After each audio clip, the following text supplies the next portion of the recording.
السلام علیکم ګرانو مینوالو زه یم نیلو او د خیر سره شکر الحمدلله زه په خپل کور کې د خپلې فیملی سره یم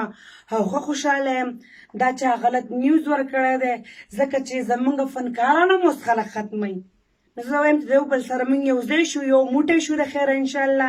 دا مې وروڼه دي زه د خیره روغ رموټه یم شکر الحمدلله دا مې د خیر سره ټوله فیملي ما سره کمره کې ناسته ده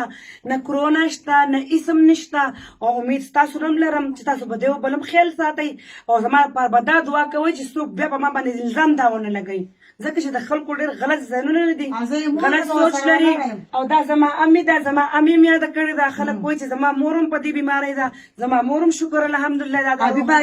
زه روغه یم د خیره سره دا خلک هسې فضول خبرې کوي هغه که بیماري وي د الله طرفه انسانان خو نشي ډېره کولی خو چې نه نو خلک ولې سوځي نو مهرباني وکړئ چې د دروغو دا الزام مه لګوئ دا به ستاسو ډېره زیاته مهرباني ډېره زیاته مننه وایم چې د یو بل سره ډېره مینه ساتئ ډېر محبت ساتئ ځکه چې په مینه محبت باندې د خلکو ذهن سوچ بدلیږي او د خلکو سوچ چې بدلی په مینه به بدلی ډېر سلام والسلام